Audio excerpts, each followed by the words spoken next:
तर या ठिकाणीचं आपण पाहिलं तर सगळ्यात महत्त्वाचं मुंबईची जी आपण काही वेळापूर्वी बातमी पाहिली, अजून काही ठिकाणी मतमोजणी ही सुरू आहे नीलम. त्यामुळे शेवटच्या 10 जागा, मुंबई मनपातल्या शेवटच्या 10 जागा या अत्यंत निर्णायक असणार आहेत.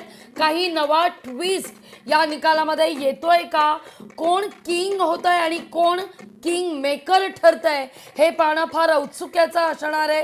कारण या शेवटच्या 10 जागांमध्ये मुंबई मनपाचा सगळा गेम आहे. नक्की आपण जर पाहिलं तर मुंबई महानगरपालिका म्हटलं तर चुरशीची लढत या ठिकाणी पाहायला मिळाली. ठाकरे बंधू या मुंबई महानगरपालिकेसाठी एकत्र आलेले पाहायला मिळाले. मराठीचा मुद्दा घेऊन ते एकत्र आलेले पाहायला मिळाले. मराठी महापौर होणार, हिंदू महापौर होणार यावरून आपण पाहिलं आरोप प्रत्यारोप झालेले पाहायला मिळाले. आता मात्र 10 जागा अद्यापही या ठिकाणी स्पष्ट अजून झालेल्या नाही. त्यामुळे कोण होणार महापौर हा सुद्धा प्रश्न आता उपस्थित केला जातोय.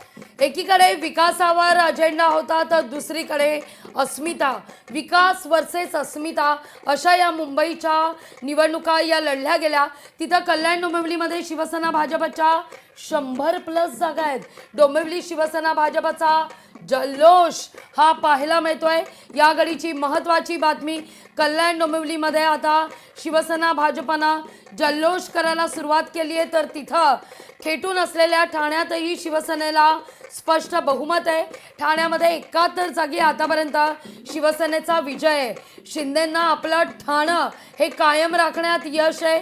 धुळ्यातली ही अपडेट पाहतोय, भाजपा 50 तर तिथं शिवसेना केवळ 5 जागा. तर इथं ठाकरेंची शिवसेना असू दे, मनसे असू दे किंवा शरद पवार यांची राष्ट्रवादी यांना खातंच उघडता आलेलं नाहीये. आपण पाहतो या ठिकाणी भाजप 46, शिवसेना 5, राष्ट्रवादी 1, काँग्रेस 3, उभाटा 3, राष्ट्रवादी शरद पवार 4, मनसे या ठिकाणी आपण पाहतोय 15, इतर 1. महापालिकांची ही रणधुमाळी आणि आपण पाहतोय ही आकडेवारी संपूर्ण टीव्ही स्क्रीनवर. उल्हासनगर महापालिका निवडणूक भाजपला 38, शिवसेनेला 36, तर अजित पवारांना एकही या ठिकाणी ठोकळा फोडता आलेला नाही. तर या ठिकाणी आपण पाहतोय काँग्रेसला 3, उद्धव ठाकरे सुद्धा 0, शरद पवार यांना सुद्धा 0, मनसे सुद्धा 0 आणि इतर 1. अगदी नेक टू नेक फाईट उल्हासनगरमध्ये ही झालेली होती.